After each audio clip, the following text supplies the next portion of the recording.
welcome to the preview, Fourth Down's new weekly show designed to throw a spotlight on some of the best matchups on tap each week around the Mid-Penn Conference. I'm your host, Adam Kulikowski, and I'll be joined each week by our resident expert, Andy Shea. Did we wrap up week one, or is this week zero? What is this, Andy? Where are we at? It's week one. There's what? Zero? No. There's never a zero. It's week one. So, and this is week two. So we're going to be previewing week two. There are no zeros. Great. I'm glad week zero is officially dead. Anyway, last week we saw Harrisburg knock off the defending state 5A champion Pine Richland. Wilson convincingly handled Central Dauphin, and Carolina knock off Mechanicsburg. Those were our initial batch of five-star matchups on week one. Heading into week two, first stop for this week, Andy, is at Landis Field, where Warwick and Central Dauphin East square off in a Thursday night evening tilt. Andy, you and I will be at this game for our game of the week. First coach, Lance Dean's Panthers nearly knocked off Manheim Township last week, falling 24-21, while Warwick cruised past Lampeter Strasburg 45-22 to get their season off on the right foot. What should we expect Thursday night, Andy, when we get there?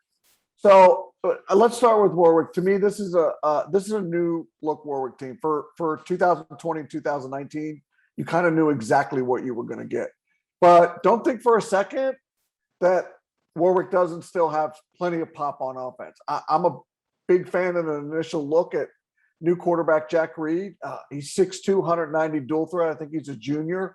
He threw for 300 plus yards against LS, and he presents some problems already just as a quarterback. His mobility out of the shotgun is outstanding. When he's on the move, his head's downfield. He throws an extremely accurate and catchable deep throw. He threw 3 touchdowns to shifty wide receiver Cooper Eckert. I mean, you can throw on this Warwick defense a little bit, and that sort of fits into what CD East will want to do offensively with the weapons it has. Just remember, Warwick was in a dogfight for half with LS until they exploded. So I think CD East was impressive even in a loss. They limited Manheim Township to 208 total yards. That speaks very highly of what CD East is doing on the defensive side of the ball. They were in the game. It was just, Lance said it was just the little details of first week football that was a difference maker. And the thing that stands out for me is Manheim Township, whether they're uber talented or not, and they're not as talented as they have been, they still demand and exact a lot out of you to be in a game and beat them. And I think CD East was right there for it. I think Mackay Flowers will have better matchups in terms of coverage this week. I think Tony Powell's still knocking off the rust. Remember, he didn't play much in 2020 at Middletown. So I think this is a really engaging game. Yep. Andy, you talked about Lance saying little things for CD East. Short prep week with both teams playing now on Thursday after playing last Friday. How does that affect these teams? Any difference there in prep for this week for them? It's a small impact. It's more in what you can and can't do than in terms of playing on Friday or Saturday in this case. Well, one played Friday, one played Saturday, and turn around and playing on a short week. It's just, what did you fit in earlier in the week that you extend out later? I don't think it impacts this game at all, to be honest with you. Thanks, Andy. Let's move on. Folks in Parrott County are really excited about our next matchup. Andy, you might remember this one the last time that it happened, since you've been scribing these games for 30 years now. And congrats on that. That's quite an accomplishment and quite a community service that you've been doing for all that time. It's been 25 years since the Newport Buffaloes and West Perry Mustangs butted heads. Those dudes, they want the bragging rights that comes with this county battle. So last week, Newport cruised past an undermanned Halifax squad 48-7. Bob Bowden's Mustangs fell to Big Spring 34-24. What should we expect on Friday night in this battle, Andy? So I'll accept your apology later for basically calling me an old fart. But first you have to respect the Mustangs for running a pure power high offense. With the quarterback under center and the running back Trent Herrera, he's deep with a fullback. I mean, you just have to respect that in today's game. They are a running team. Their passing game is built on success out of design and not by a quarterback's arm or having a throwing quarterback.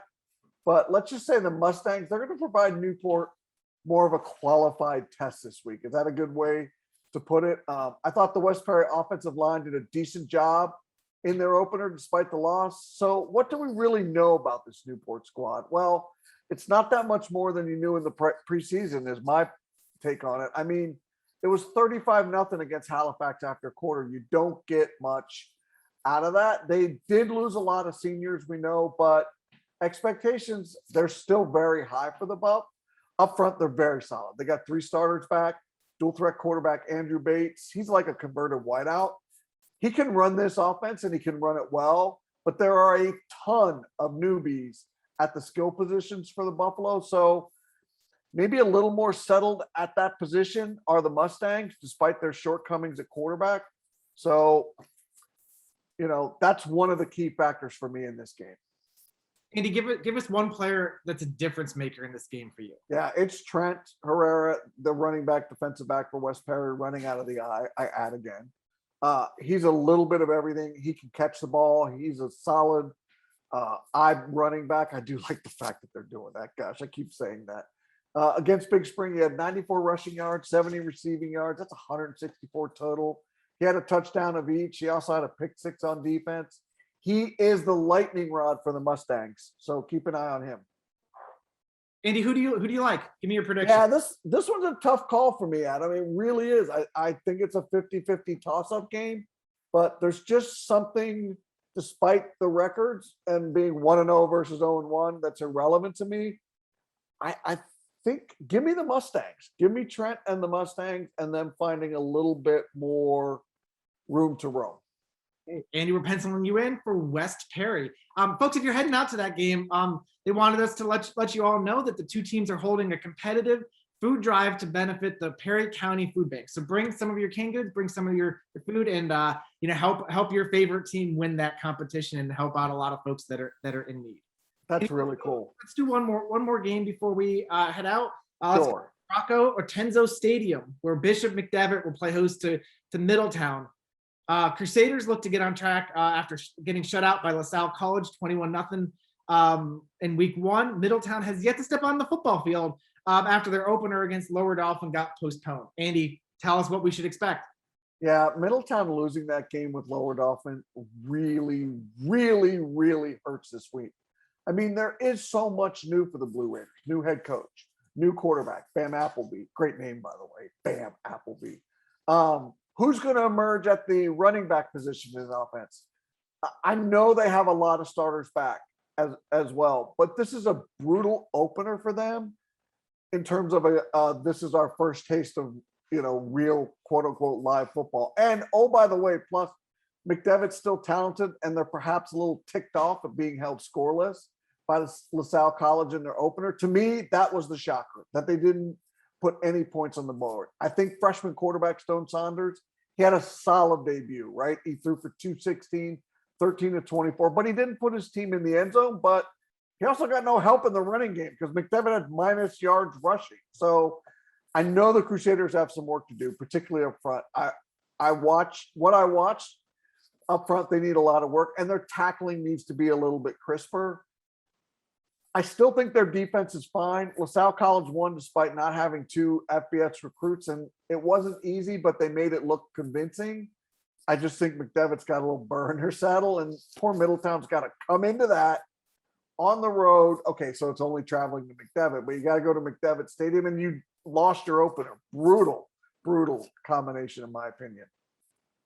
Andy, I know you're an expert at reading the tea leaves. Give us your prediction on this one. Who comes out on top? McDevitt needs some confidence on offense. They definitely do. I think they find it in this one.